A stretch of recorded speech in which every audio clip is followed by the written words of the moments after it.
Hello friends, welcome back to the YouTube channel dictation club. जैसा कि 16 अप्रैल को सभी का स्किल हुआ, लेकिन डी वालों को कुछ लोगों को शिकायतें हैं कि वॉइस का प्रॉब्लम था या जो भी प्रॉब्लम था, तो वो लोग री स्किल के लिए आवाज़ उठा रहे हैं। ऐसी स्थिति में कुछ भी हो सकता है, और अगर री स्किल होता है तो सभी स्टूडेंट्स को उसके लिए प्रिपेयर रहना चाहिए।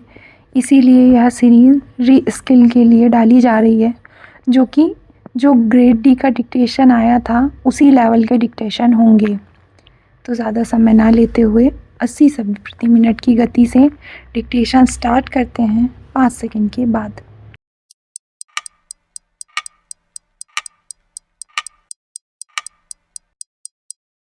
स्टार्ट।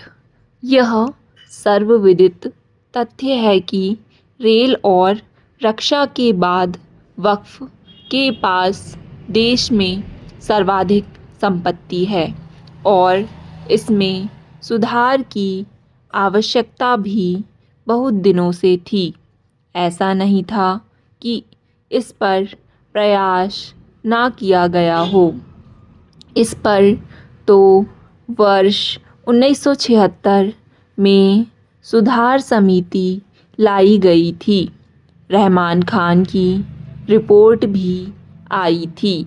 वर्ष 2013 में 13 सदस्यों के साथ जेपीसी भी गठित की गई थी और अंततः जगदम्बिका पाल के नेतृत्व में 36 बैठकों के बाद 31 सदस्यों द्वारा जेपीसी से जो सुझाव सर्वसम्मति से आए उस पर संशोधन के साथ अमल होकर वक्फ संशोधन बिल संसद से पास हो गया और अब कानून बन गया है।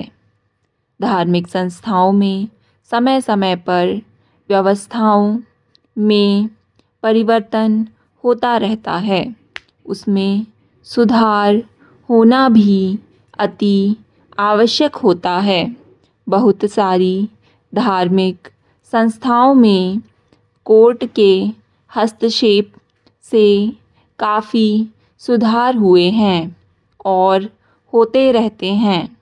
सबरीमाला से लेकर अन्य तमाम व्यवस्थाओं में भी बहुत सारे परिवर्तन हुए हैं।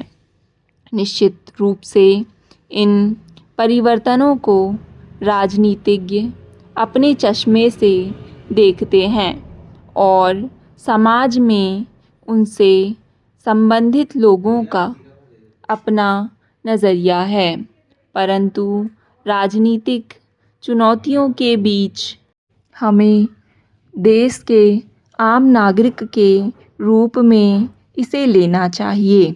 निश्चित रूप से राजनीतिक दलों, न्यायालयों और एक जिम्मेदार नागरिक की नैतिक जिम्मेदारी है कि वह इस संशोधन बिल को किसी समुदाय या राजनीतिक पार्टी की हार जीत के साथ जोड़कर ना देखें। वक्फ की इतनी बड़ी संपत्ति, विशेष करके जिसमें उनके मालिक, जिन्हें मुतवल्ली कहा जाता है, उनके द्वारा समय समय पर भ्रष्टाचार के बहुत सारे मामले सामने आते रहे हैं। इसमें सबसे बड़ी दुर्दशा उन तलाशशुदा विधवा महिलाओं की रही जिन्हें वसीयत के आधार पर वंचित करके रखा गया, जबकि वही वास्तव में उसकी उत्तराधिकारी होती। लेकिन महिलाओं को अधिकार ना देने के कारण निश्चित रूप से जो लैंगिक आधार पर समता समानता की बात है वह पुराने वक्फ कानून में नहीं थी। इस नए बिल में उसमें भी सुधार लाया गया है। वक्फ का उद्देश्य था कि वह अपने समुदाय के लोगों की शिक्षा, स्वास्थ्य सेवा, सुरक्षा जैसे संसाधनों की पूर्ति करेगा। लेकिन वक्फ के मुतवल्ली के जो अधिकार थे उससे वह पूर्ति नहीं हो पा रही थी। बहुत सारी संपत्तियाँ जो दशक से 150 रुपए किराए पर थी, जिनका किराया आज कई हज़ारों में हो सकता है और उससे बहुत बड़ा राजस्व आ सकता है, वह सब लोकहित में ना रहकर मुतवल्ली और उससे संबंधित व्यक्तियों के हित में ही रह गई थी। इसमें सुधार व परिवर्तन इस नए बिल में हुआ है। मुस्लिम जनों का कल्याण ही वक्फ का लक्ष्य है।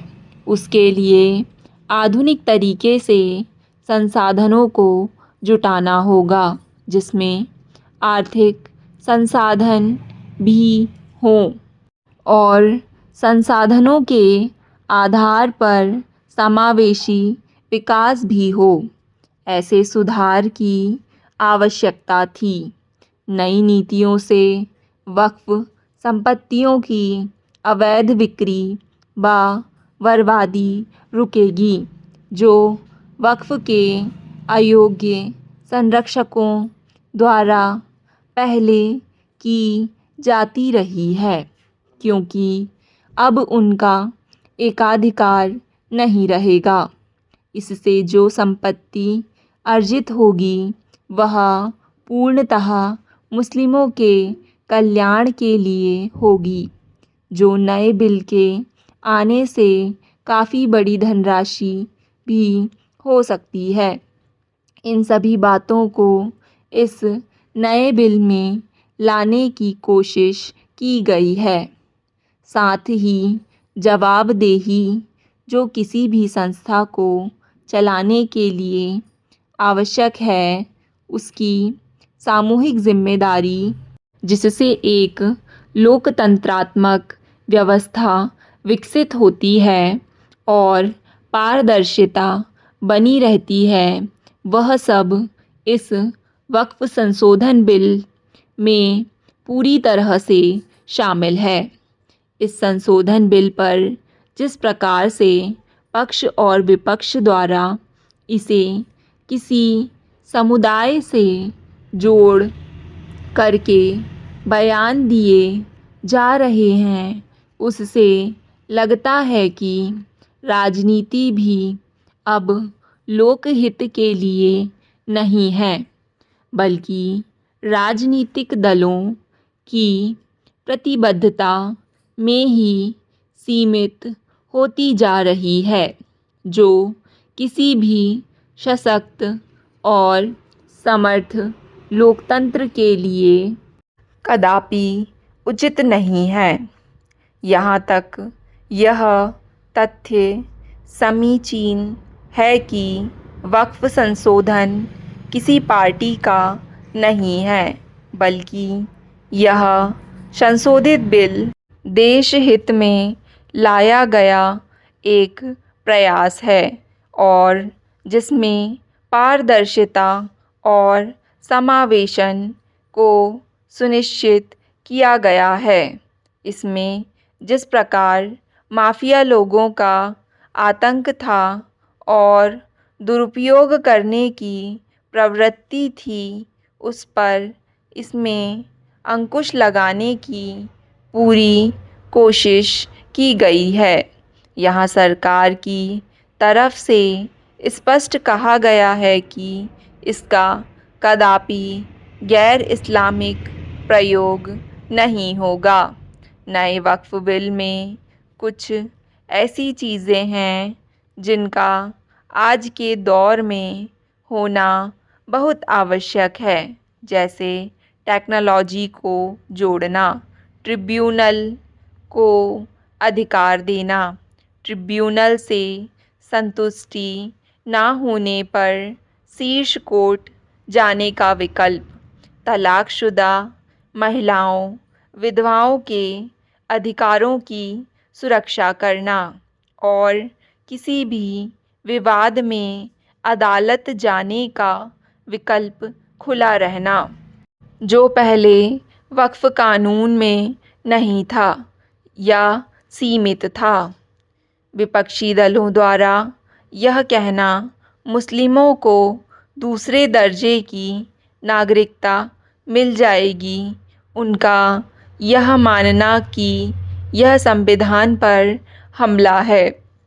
यह सारी बातें सही नहीं लगती, क्योंकि संयुक्त संसदीय समिति में उनके सदस्यों द्वारा जितनी आपत्तियां उठाई गईं, उन पर बैठकर बात की गई और अब तक इस जेपीसी द्वारा सर्वाधिक बैठकें इसी पर हुई हैं। स्टॉप। डिक्टेशन पसंद आए तो वीडियो को लाइक तथा चैनल को सब्सक्राइब ज़रूर करें। धन्यवाद।